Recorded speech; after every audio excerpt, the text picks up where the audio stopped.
Eu quero convidar você para abrir vossas Bíblias no livro da Gênesis, capítulo de número 26, versículo 1 e até o versículo de número 3, e depois o versículo de número 25. Diz assim: naquela região houve uma época de falta de alimentos, como tinha acontecido antes, no tempo de Abraão. Por isso Isaque foi até a cidade de Gerar, onde vivia Abimeleque, o rei dos filisteus. Ali o Senhor Deus apareceu a Isaque e disse: não vá para o Egito, fique na terra que eu vou lhe mostrar. No mesmo capítulo do número 26, do livro da Gênesis, agora o versículo de número 25, que está escrito assim: Isaque construiu um altar ali e adorou a Deus, o Senhor. Ele armou a sua tenda naquele lugar, e ali os seus cavaram outro poço. Amém? Nós estamos diante de um tema que foi proposto para esse mês, os fundamentos da nossa fé, não é isso, Bispo Paulo? E quando nós olhamos e falamos sobre fé, fé é o nosso modo de viver. Não tem como ser cristão sem exercer a fé. É um modo de vida do cristão.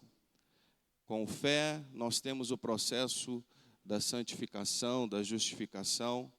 Nós vivemos pela fé, nós andamos pela fé, e a fé também é um modo de agradar a Deus.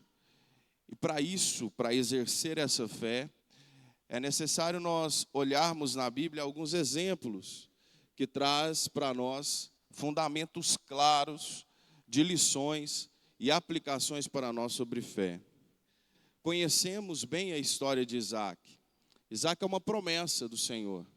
Isaque é uma promessa para Abraão, a qual Deus aparece para ele já com idade avançada e diz que ele teria um filho, e esse filho lhe traria alegria, e por isso Isaque, que simboliza ou significa sorriso, que significa alegria.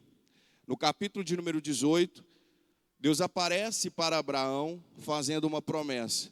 No capítulo de número 21, Deus cumpre essa promessa, trazendo o nascimento de Isaque. Esse Deus que se caracteriza como promessa é muito claro na vida de Abraão. Desde o primeiro momento a qual Deus aparece para Abraão, Deus já faz uma promessa para ele, dizendo que através dele, outras nações e através dele, famílias seriam benditas. E a família de Abraão é um exemplo interessante, porque a família de Abraão traz várias problemáticas. Abraão, ele mente, Isaque repete isso, Jacó repete isso, há contenda nesse meio, há mentiras nesse meio familiar, mas é uma família que em nenhum momento esqueceu da promessa. É uma família que em nenhum momento esqueceu do Deus da promessa. Até porque, independente se nós somos uma família cristã ou não, é natural em nosso meio nós temos as nossas falhas e os nossos problemas. O que nós não podemos perder é a promessa, ou esquecer do Deus da promessa. Teremos problemas no nosso meio familiar, mas quando nós lembramos que a nossa família é uma família de promessa, isso nos dá força para prosseguir e entender que o Deus que fez a promessa para Abraão é o mesmo Deus que cuida da minha casa, que cuida da sua casa e que cuida da nossa família. Os problemas que acontecem no seio familiar não podem ser maior do que as promessas e do que os propósitos. E é preciso entender que nesse contexto familiar, algumas decepções, algumas contendas, algumas mágoas elas vão acontecer. Isso foi na vida de José, isso aconteceu nessa família de Abraão. Mas em toda a história desses homens, Abraão, Isaque, Jacó, José, Deus manifestou a sua graça e Deus cumpriu os seus propósitos. Então, nós somos imperfeitos, nossa família pode ser imperfeita, mas o Deus da nossa família e o Deus da nossa vida é perfeito. é glorioso, é grandioso. E o propósito que Deus tem para nós, para a nossa casa, é muito maior do que a mágoa, é muito maior do que o problema, é muito maior do que, às vezes, a discordância que nós temos. Isso aconteceu nesse meio, mas essa família continua sendo para nós, independente de tudo isso, exemplo a ser seguido, exemplo de um Deus que cuida de casa. Então, Isaac é um menino da promessa. Isaac é um menino a qual Deus promete para Abraão e cumpre a promessa. E agora, no capítulo de número 26, Isaac se depara com uma situação interessante, uma situação de adversidade. Falar de fundamento de fé na nossa vida é pegar essa história do capítulo de número 26 como exemplo. Porque para ter fé vai além do natural. Viver de forma natural todo mundo vive. Mas entender o sobrenatural, o sagrado, é para quem realmente conhece esse Deus. É para quem realmente vive o impossível, e o Deus que nós falamos é o Deus do impossível. A igreja, ela não foi chamada para viver de forma natural. A igreja não foi chamada simplesmente para viver experiências naturais. Pelo contrário, a igreja foi chamada para algo eterno, para algo sagrado, para algo celestial, para milagres. Foi para isso que a igreja foi chamada. E para viver isso é preciso ter fé. Porque é normal ou muito fácil nós acreditarmos naquilo que é natural, naquilo que é mais fácil de prosseguir. E quando nós olhamos a história do capítulo número 26, esse Isaac desce para uma cidade com o objetivo de ir para o Egito. Era um tempo de fome, era um tempo de seca, era um tempo de crise, era um tempo de adversidade. E nesse tempo de adversidade, todo mundo estava descendo para o Egito. É natural. Por que, Neemias, todo mundo descia para o Egito? Porque diferente de Gerar, o Egito não tinha fome. O Egito tinha comida, pastor Zezinho. O Egito tinha fartura. Então o natural, o meio natural, o contexto natural era todo mundo descer para onde? Para o Egito. Todo mundo está descendo para o Egito. E Isaac, então, vai seguir todo mundo. Isaac vai seguir o que é natural. Isaac vai seguir o que todo mundo faz. Mas quando ele para em Gerar, Deus disse para ele: não vá para Gerar, fique na terra que eu te disser. Mas que dificuldade é essa? Gerar estava com fome, Gerar era seco, Gerar não produzia. E agora, viver o natural ou viver o sobrenatural? A fé é quando nós vamos na contramão do mundo. A fé é que quando a razão fala alguma coisa, nós fazemos o contrário. Mas não porque nós queremos, é porque a Bíblia vai dizer que o Senhor falou com Isaac. O Senhor disse para Isaac. Isaac, nessa história, me traz um ponto importante. Isaac estava conectado com Deus. Isaac tinha intimidade com Deus. Para que Isaac vivesse um momento diferente dos demais, para que Isaac fizesse algo diferente do demais, não era simplesmente algo aleatório da sua cabeça. Isaac tinha intimidade com Deus. Isaac falava com Deus. E eu quero trazer algo para a igreja. Quanto tempo nós não falamos com Deus? Quanto tempo o Senhor já nos chama pela madrugada para falar conosco? Quanto tempo nós estamos vivendo, às vezes, numa zona de conforto, porque é o natural descer para o Egito porque tem tudo. É o natural acompanhar todo mundo porque todo mundo está descendo. Mas quando Deus fala para Isaac, Deus está dizendo algo para Isaac. Isaac, você não é todo mundo, você é o filho da promessa. Isaac, você não é todo mundo. O que eu tenho para ti, eu não tenho para todo mundo. A bênção que te acompanha, não acompanha todo mundo. O que eu faço através de você, eu não faço através de todo mundo. E isso é algo para a igreja. O que a igreja tem capacidade para fazer, não é todo mundo que faz. O que a igreja tem capacidade para curar, não é todo mundo que cura. O que a igreja tem capacidade para restaurar, não é todo mundo que restaura. Então nós não vivemos como todo mundo, nós não andamos como todo mundo, nós não vivemos o natural. Pelo contrário, nós vivemos o sobrenatural. Mas para viver o sobrenatural é preciso ter um pouco de sensibilidade à voz do Espírito Santo. É ter sensibilidade a um Deus que faz o contrário. é ter uma sensibilidade de um Deus que trabalha de uma forma que não é natural.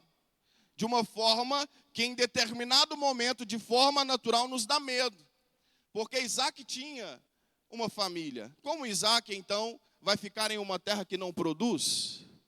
Como Isaac vai ficar em um lugar aonde a fome bate? Mas quem falou para Isaac foi esse Deus. Há um tempo de termos sensibilidade à voz do Espírito Santo.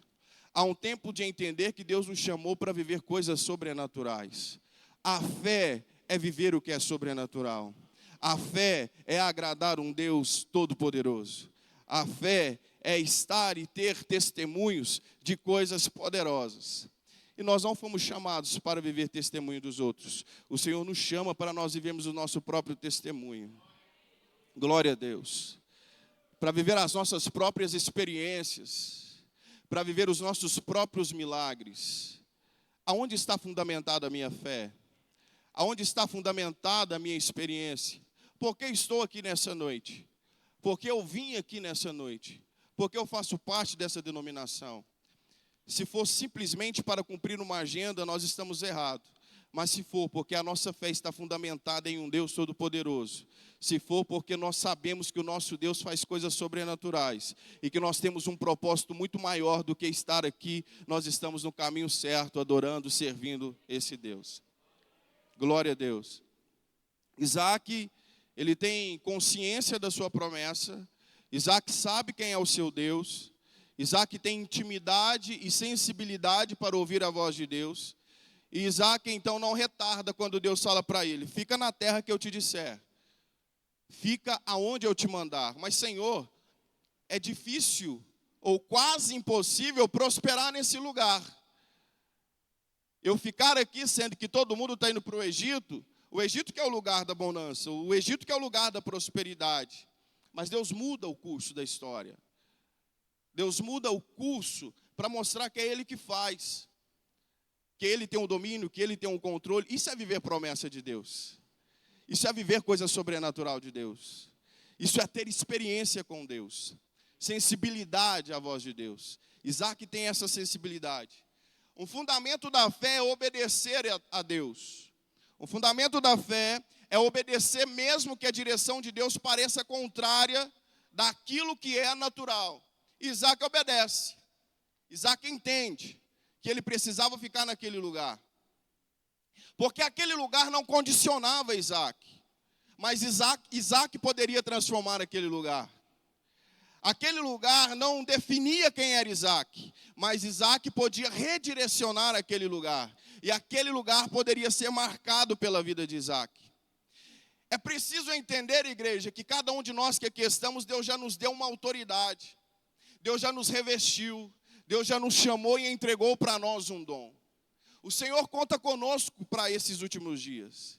A grande questão é que falta ousadia em nós para usar aquilo que o Senhor já nos entregou.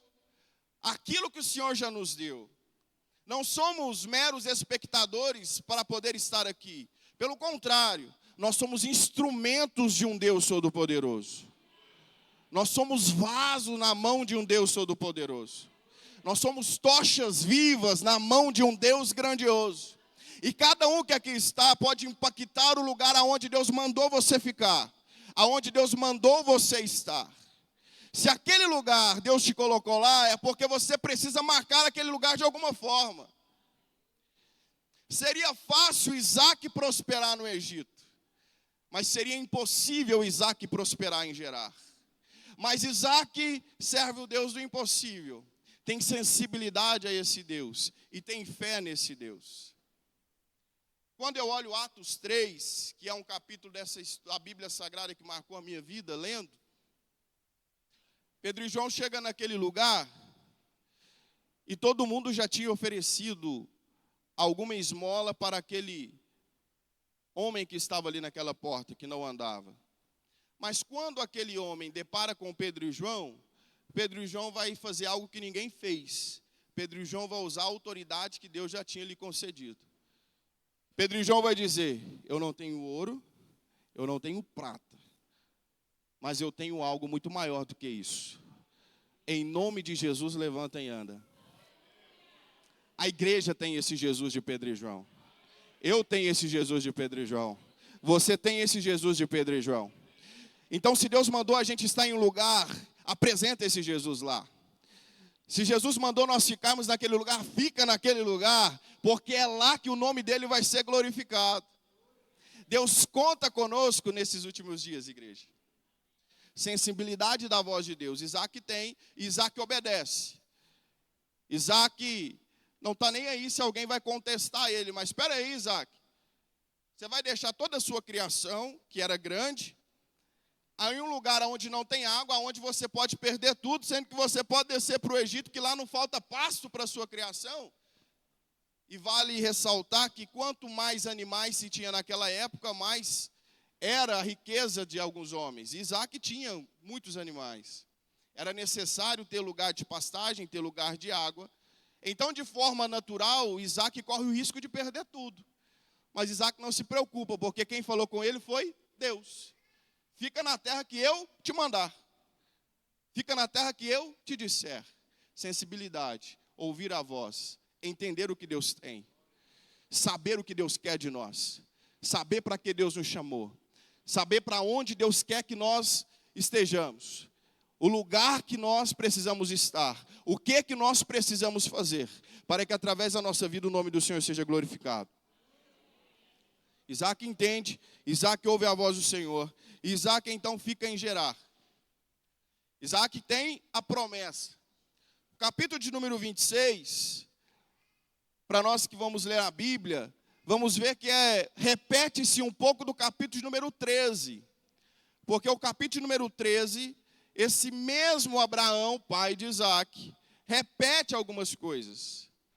Até o fato deles mentirem para outras pessoas para proteger suas esposas. E o mesmo Isaac que vai cavar poço, é o mesmo Abraão lá atrás, no capítulo 13, que faz a mesma coisa. Aqui dá um adendo para nós importante. Porque quem aqui é pai? Quem aqui tem seus filhos? Momento importante quando nossas crianças vão ali para ouvir a palavra de Deus de uma forma mais lúdica e dinâmica, que é dentro da faixa etária deles. Cada um aqui tem uma geração diferente. Há várias faixas etárias aqui nesse lugar. Gerações diferentes, contextos diferentes. Mas há algo interessante para refletirmos quando nós olhamos no capítulo número 13. Esse Abraão arma a tenda, esse Abraão adora a Deus, esse Abraão edifica um altar. E no capítulo número 26, que nós lemos, o Isaac, ele edifica o altar, ele adora a Deus, ele arma a tenda e cava o poço. Isaac reflete o que a geração anterior fez. Isaac, ele consegue dar sequência naquilo que a sua geração anterior do seu pai fez. Abraão, então, não falha na referência. Abraão, então, não falha nos procedimentos. Até porque nos capítulos anteriores, quando Deus fala com Abraão para que Abraão suba o monte e faça ali um sacrifício de Isaac, a Bíblia vai dizer que o próprio menino fala para Abraão: pai, aqui tem o altar, aqui tem o cutelo, mas está faltando o cordeiro. Ou seja, o próprio menino sabia os procedimentos da verdadeira adoração. A geração mais nova sabia como era fazer um altar, como era fazer um sacrifício. Abraão não falha na sua missão de repassar o Deus Todo-Poderoso, ou o Deus da promessa, ou os valores desse Deus para Isaac. Abraão cumpre com excelência aquilo que lhe foi proposto. É interessante porque em Juízes capítulo número 2, nós vamos ver a Bíblia registrar o seguinte fato: morreu Josué, e após ele veio uma geração que não conhecia a Deus e nem os seus feitos. Diferente de Abraão, a geração que vem após Josué fracassa, porque essa geração deixa a nova geração sem conhecer o Deus que abriu o mar vermelho, sem conhecer o Deus que mandou o maná, sem conhecer o Deus que mandou a coluna de fogo, sem conhecer o Deus que fez coisas grandiosas. Porque a geração que veio depois de Josué ganhou tanta terra, mas desobedeceu a Deus. E a geração que veio após ela não conhecia Deus e nem os seus feitos. Veio uma geração fraca. Veio uma geração que não sabia o Deus que ele servia. Então, eu como pai, você como pai que levantou a mão, e nós como igreja, temos a responsabilidade de não fracassar nessa geração. Para que a geração que vem após nós, venha ser muito mais forte do que a nossa. Que a geração que vem após nós, venha ser muito mais adoradora do que a gente. Venha ser muito mais santa do que a gente. O diabo já entendeu que não precisa derrubar grandes líderes. O diabo entendeu que ele precisa derrubar a família. Porque se ele derrubar a família, ele mata toda uma geração. E vem uma geração muito mais fraca. Mas quando eu olho as crianças indo para adorar a Deus, eu vejo que essa geração está crescendo em graça e em sabedoria, e o nome do Senhor está sendo glorificado. Mas esse mesmo Abraão, que comete um erro ao mentir sobre a sua esposa, faz com que Isaac cometa o mesmo erro. Nos versículos número 26, esse Isaac vai dizer que a sua esposa era sua irmã, com medo dela ser morta. Mas esse Abimeleque descobre. E quando pergunta para Isaac, Isaac vai dizer que tinha medo da sua esposa ser morta. Aquele Abimeleque tinha duas coisas para poder fazer: matar ou proteger. Normalmente ele iria matar, porque Isaac mentiu. Mas o que me chama a atenção nisso aqui é porque Deus é muito maior do que as nossas fragilidades humanas. A promessa que Deus tem para a nossa casa, a promessa que Deus tem para a igreja, é muito maior do que as nossas falhas humanas. É muito maior do que a nossa fraqueza humana. É muito maior do que essa matéria que nós carregamos. Porque nós estamos aqui, nós somos cheios de erros e de falhas. Mas o propósito de Deus é muito maior do que os nossos erros. É muito maior do que as nossas falhas. É muito maior do que o nosso pecado. A falha de Isaac não impede de Deus continuar cumprindo o propósito e a promessa na vida dele. Abimeleque poderia matar, mas sabe o que Abimeleque faz? Ninguém toca, ninguém mexe, ninguém toca, ninguém faz nada, porque essa família aqui está protegida por minha mão. Diante de um erro, diante de uma mentira, esse Deus muda toda uma história para mostrar que Ele continua cuidando de nós. Que Ele cuida dos seus propósitos e cuida das suas promessas. Nós precisamos reconhecer as nossas fraquezas. Nós precisamos reconhecer que somos falhos. Nós precisamos reconhecer que a nossa matéria não é nada, que Deus que é, que Deus que pode, que Deus que faz. Quando João vai dizer, é necessário que Ele cresça e eu diminua, é para que nós reconheçamos que Ele que é santo, que Ele que é bom, que Ele que é o Todo-Poderoso, que Ele que transforma. E quando nós reconhecemos isso, nós mostramos que nós somos todos dependentes dEle. E quando nós mostramos que nós somos dependentes dEle, Ele mostra a sua graça, cumpre os seus propósitos e cumpre as suas promessas. Isaac erra, coloca em risco toda uma promessa, coloca em risco todo um projeto, coloca em risco uma promessa feita pelos seus pais, mas esse Deus entra com providência para mostrar que o projeto é dele, a promessa é dele. Ninguém toca, ninguém mata, ninguém destrói. Ninguém destrói os projetos e as promessas de Deus. Mesmo a nossa família sendo falha, mesmo nós fracassando na nossa responsabilidade. Isaac, nesse momento, falha como sacerdote. Isaac falha como marido. Isaac falha como pai. Isaac falha como servo de Deus. Mas o Senhor mostra a sua misericórdia, guarda a sua família, guarda a promessa. Porque Deus havia dito para ele que ele ia lhe prosperar na terra em que ele mandou ele ficar. É necessário nós reconhecermos as nossas fraquezas e os nossos erros. É necessário entendermos que nós não somos bons. Que nós não somos os melhores. Que mesmo nós temos alguns privilégios, como eu tive de nascer no lar cristão, O Senhor nos prova em determinado momento para mostrar que mesmo em meio à tragédia, mesmo à dor, Ele continua sendo Deus da nossa vida. Ele continua sendo o Senhor da nossa vida. Ele continua cuidando de nós, mesmo em meio à dor. Não sei se já contei o meu testemunho aqui do meu pai. Fomos para obra missionária muito novo ainda. Eu tinha 10 anos, meu irmão tinha 3. Fizemos um trabalho missionário por muito tempo. O pai pastoreou várias cidades. Eu tinha e tenho meu pai como uma grande referência de obreiro.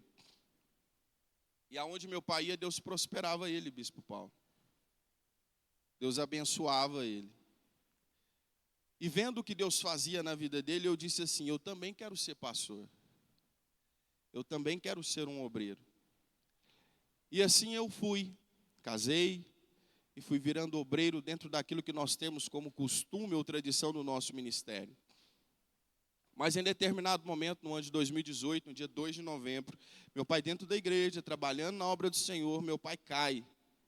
Não fala, não anda. Os médicos chamam minha mãe, meu irmão e eu. E diz, ele não vai falar, ele não vai andar. E ele vai ficar vegetando. Quando eu recebo aquela palavra, eu não quero ser mais pastor. O Deus que meu pai servia já não era mais o meu Deus. A fé que eu tinha já não era mesmo a minha fé. E eu falei para Deus, o Senhor é injusto, porque é assim que o Senhor paga quem se dedica na tua obra. Mas Deus é tão misericordioso, porque eu no lugar de Deus eu tinha me matado. Eu mesmo já tinha fulminado eu lá de baixo. Mas Deus é tão misericordioso que Deus me abraçou e falou, do seu pai cuido eu, não perdi o controle e tenho para ti coisas grandes. Meu pai hoje anda. Meu pai hoje não perdeu a memória, meu pai não está vegetando. E no meio da tragédia, Deus mostrou para mim que Ele cuida de nós, que cuida da minha casa, da minha família, é um Deus de promessa. A doença vai bater na nossa casa em algum momento, o luto pode bater na nossa casa, mas esse Deus não perde o controle das suas promessas e não perde o controle da nossa casa e da nossa família. Nós somos frágeis, nós somos matéria. E essas coisas é para lembrarmos que nós não somos daqui, que há uma promessa muito maior, que a igreja foi chamada para a eternidade, que a igreja foi chamada para algo muito maior do que isso, que há uma esperança dele voltar para buscar a sua igreja. A imperfeição dos nossos atos mostra a perfeição desse Deus. A imperfeição de nós diante dos projetos de Deus mostra a perfeição do projeto que Ele designou para nós. Porque ali, de forma natural, de forma humana, o projeto que Deus fez para Abraão lá atrás, nos primeiros capítulos de Gênesis, poderia ser destruído com a morte ou com a sentença de morte de Abimeleque para a família de Isaac. Mas esse Deus continuava cuidando daquela família.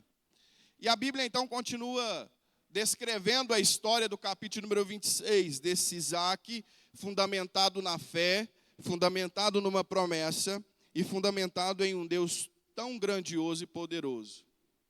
E no último versículo que nós lemos, a Bíblia vai dizer, porque Isaac cavava poço e a água brotava.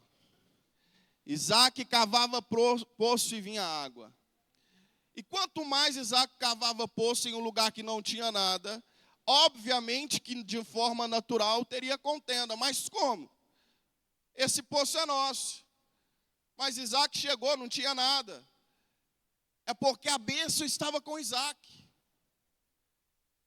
A bênção estava com Isaac. A promessa estava com Isaac.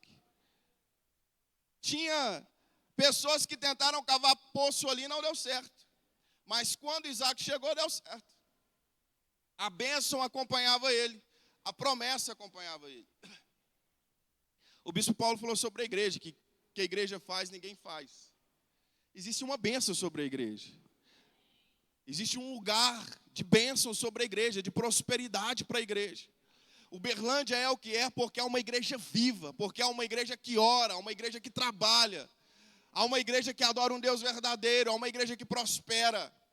A bênção está sobre a igreja. Quando a igreja chega, a bênção chega. Gerar estava seco, não tinha água, mas Isaac chegou, brotou água, brotou poço.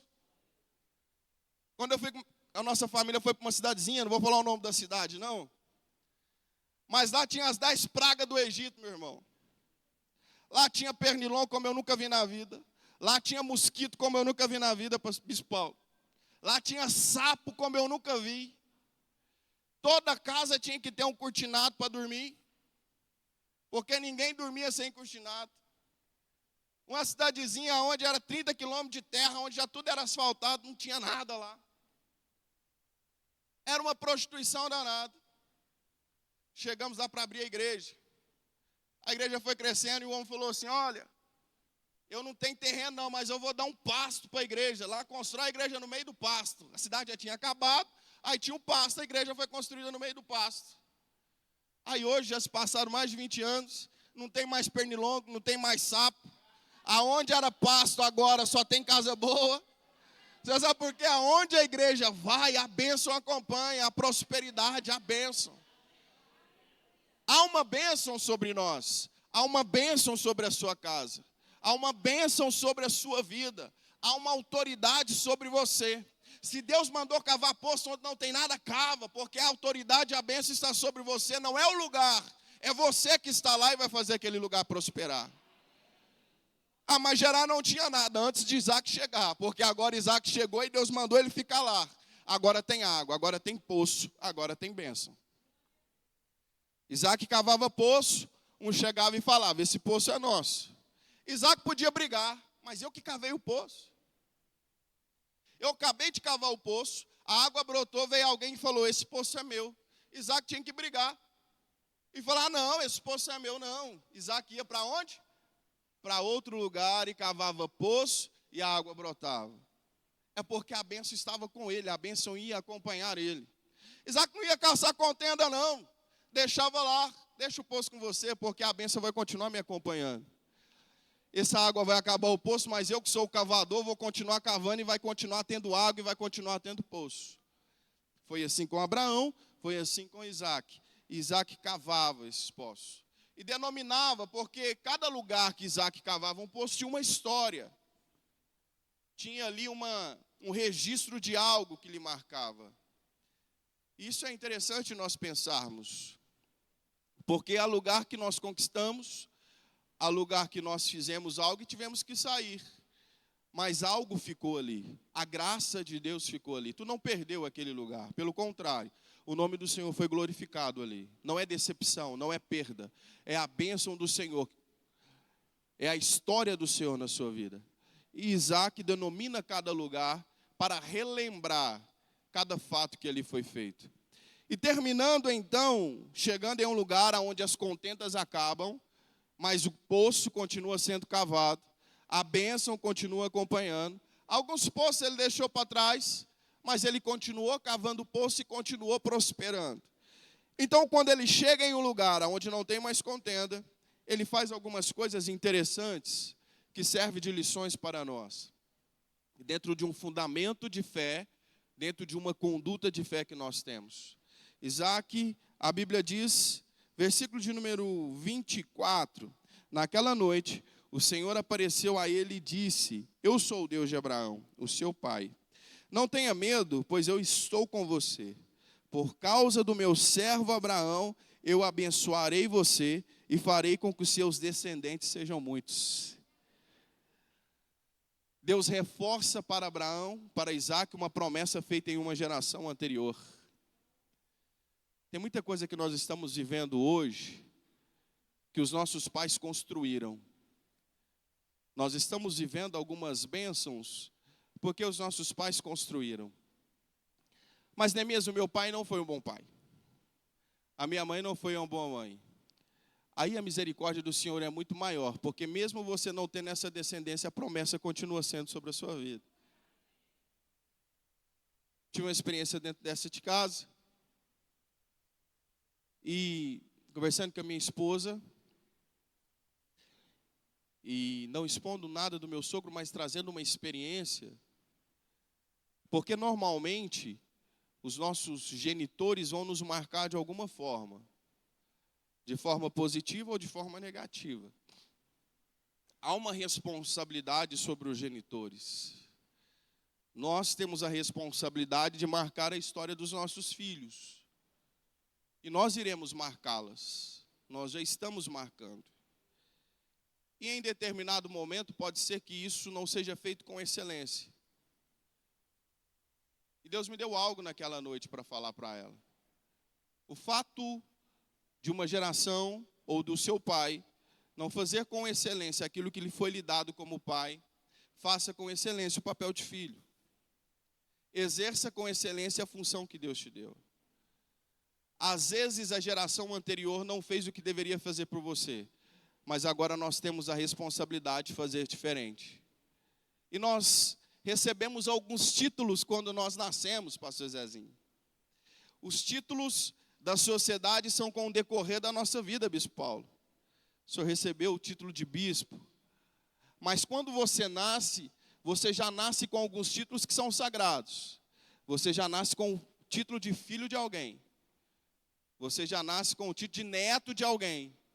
De sobrinho de alguém. São títulos que nós recebemos e que são sagrados. E nós precisamos exercer com excelência essas funções. Isso também será cobrado de nós. E a Bíblia vai dizer que Deus reforça uma promessa que Ele fez para Abraão sobre Isaac. E essa promessa é sobre nossa vida. Porque quando Deus chama Abraão, Deus vai dizer para Abraão: benditas serão em você todas as famílias. Nós temos essa bênção também. E a mesma forma que Deus disse para Abraão, Deus está dizendo para nós: eu sou o Deus de Abraão, seu pai. Não tenha medo, pois eu estou com você. E por causa dele, eu te abençoarei e farei com que os seus descendentes sejam muitos. Há uma bênção sobre a nossa geração e sobre a geração futura. Há uma bênção sobre a minha casa e sobre a casa dos meus filhos e das minhas filhas. Há uma bênção sobre você e sobre os seus filhos e sobre a sua geração. O Senhor já decretou isso sobre nós. O diabo não tem poder sobre a nossa casa, o diabo não tem poder sobre as nossas crianças, o diabo não tem poder sobre o nosso casamento. O Deus de Abraão é o Deus da nossa casa, é o Deus da nossa família. O Deus que cuidou de Abraão, que cuidou de Isaac, continua cuidando de nós. Glória a Deus. E para nós finalizarmos, a Bíblia vai dizer que depois da promessa, a primeira coisa que Isaac faz é construir um altar. Ele toma uma atitude, ele tira um tempo para construir o altar. Porque o altar era algo físico, era necessário fazer. Era necessário construir. Era necessário ter uma ação para fazer isso. Diferente da adoração que ele vai fazer ali, o altar era um templo. O altar precisava ser construído, precisava ser edificado, precisava ter a atitude de fazer. Ele precisava ter a intenção de construir. Porque ali estaria o seu esforço, estaria o resultado do seu trabalho, e a maneira como ele faria, a excelência da construção do altar. E a Bíblia diz então que ele constrói, ele edifica, ele tira o tempo, ele tira força, recurso, para construir um altar. Para relembrar que toda promessa quem fez foi Deus. Para relembrar que a prosperidade era por conta de Deus. Para relembrar que os poços cavados era por conta de Deus. Para relembrar que o sucesso aonde ele cavava o poço era por conta de Deus. Então ele tira um tempo e constrói um altar. Há vários tipos de construção. Há várias formas de construir. Há várias formas de edificar. Mas Isaac já tinha aprendido com Abraão como construir um altar. E esse altar é construído com excelência. Com os melhores materiais, da melhor forma, do melhor jeito, para relembrar que o Deus de Abraão era o mesmo Deus de Isaac. Reflete para nós que vida ou fundamento de fé é construção de altar diário, tempo, excelência, dedicação naquilo que tange as coisas sagradas. Isaac aqui já não estava fazendo o secular. Mesmo a bênção de Deus estando sobre a vida dele de forma secular, porque ele cavava o poço, agora ele está fazendo o que é sagrado. Agora ele está fazendo o que remete a Deus. Quantas conquistas nós tivemos na parte secular? Quantos poços o Senhor nos fez cavar em lugares desertos, quantos sucessos o Senhor nos deu em lugares que nós achamos que não íamos prosperar, mas o Senhor acompanhou nós com a sua bênção.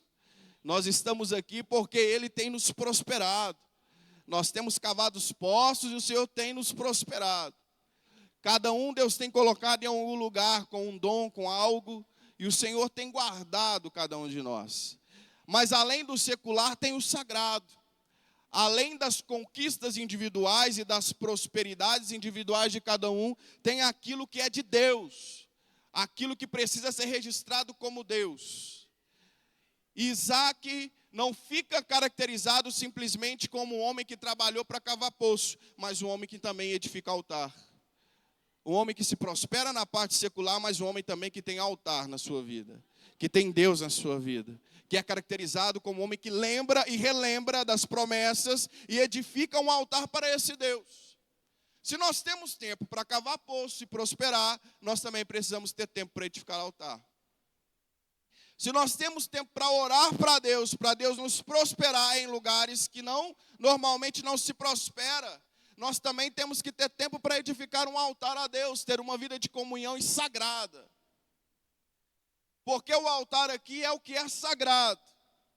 O altar aqui ninguém vai roubar, porque foi Isaac que fez. O poço alguém até roubou, bispo Paulo, mas o altar não. O altar era sagrado, era individual, ninguém tocava. Era uma história de Isaac para com Deus. Era uma adoração de Isaac para com Deus. Era uma oferta de Isaac para com Deus. O que nós fizemos aqui, alguém pode até fazer melhor. O que nós fizemos aqui, alguém pode até ir tentar roubar. Mas o que nós fazemos direto com Deus, ninguém toma, ninguém tira. É sagrado, é espiritual. Então, além da nossa prosperidade espiritual, há uma necessidade de uma vida de altar, de um tempo de altar, de um tempo de edificação para com esse Deus. E Isaac relembra isso, relembra que ele edifica um altar para o Deus que fez prosperar cavando poço. Ele tira tempo para fazer isso com excelência. E quando ele edifica um altar, ele caracteriza-se também como um homem que adora a Deus, que engrandece a Deus. Quando eu olho a Bíblia Sagrada, sobre características, cada um de nós somos conhecidos por alguma coisa. Cidade pequena é a Maria do João, a Elisa de alguém. Quem mora em cidade pequena, todo mundo é conhecido por uma referência. O João do mercado, né? Cidade pequena tem muito isso. E na igreja também, a Ludmila do bispo Paulo. E assim nós somos conhecidos por algumas características pessoais, de segmentos. E essa parte é interessante quando aparece um jovem para falar de Davi. Saul precisava de um homem, pede alguém, traga alguém aqui que toque bem. Alguém conhece? Aí aparece o menino para dizer, eu conheço.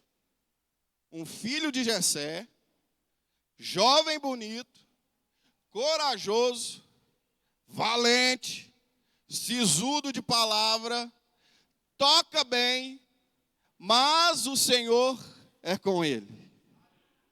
Acima das características pessoais, havia a principal característica de Davi, que ela é espiritual. O Senhor é com ele. Davi poderia ter todas essas, mas se faltasse a que o jovem falou por último, era um menino comum, que poderia se destacar de forma secular, mas se não destacaria de forma espiritual. Todos podem te conhecer por tantas coisas, por tantas conquistas, mas acima de tudo, que seja conhecido com aquele que tem a presença do Senhor, que é cheio da presença do Senhor, que tem um altar, que adora, que edifica, que engrandece esse Deus. Isaac cavou muito poço, mas Isaac também foi conhecido por edificar altar e adorar a esse Deus.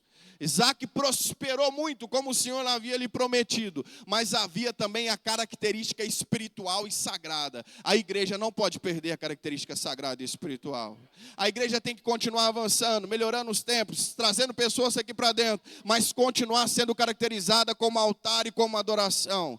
Um lugar onde Deus ainda é presente, um lugar onde Deus faz coisas maravilhosas, um lugar onde Deus manifesta a sua graça, manifesta o seu poder. Além do avanço da igreja, igreja de forma secular, a presença precisa continuar sendo real em nosso meio.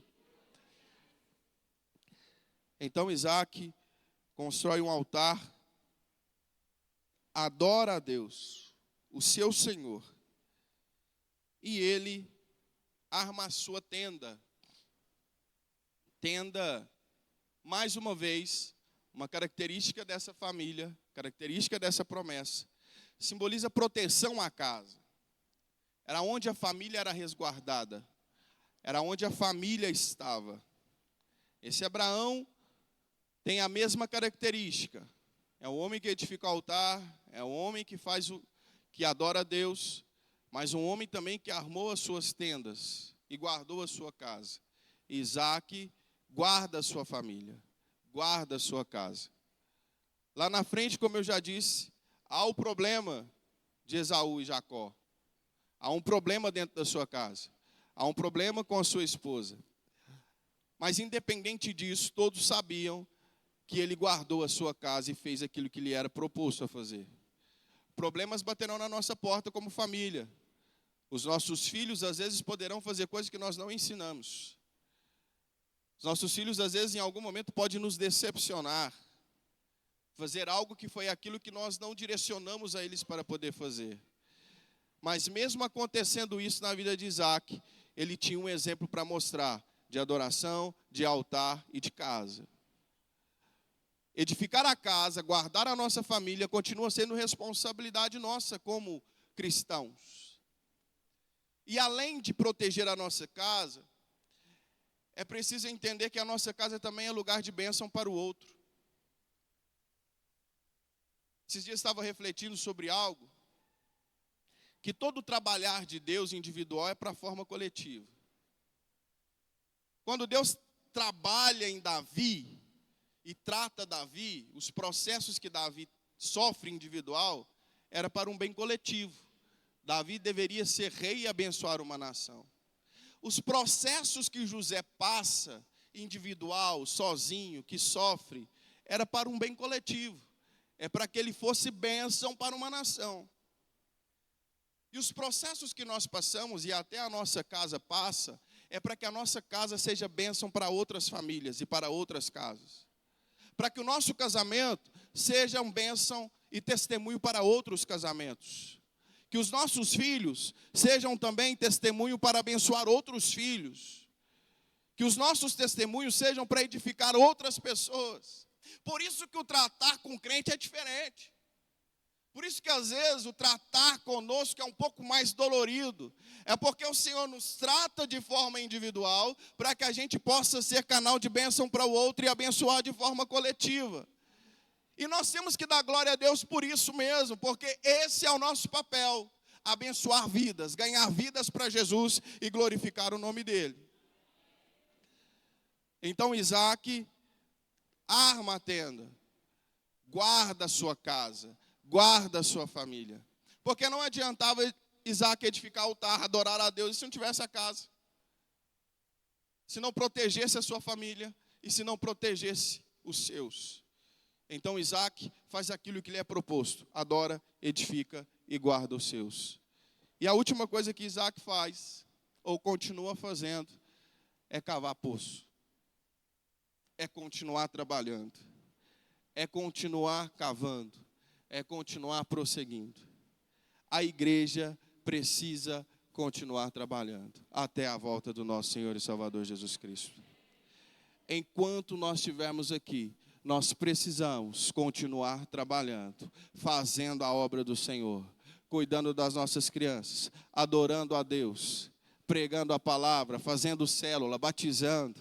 A igreja continua e precisa continuar trabalhando e fazendo a obra do Senhor. Edificando altar, adorando a Deus, cuidando da nossa casa e, acima de tudo, continuar trabalhando para a honra e a glória do Senhor Jesus.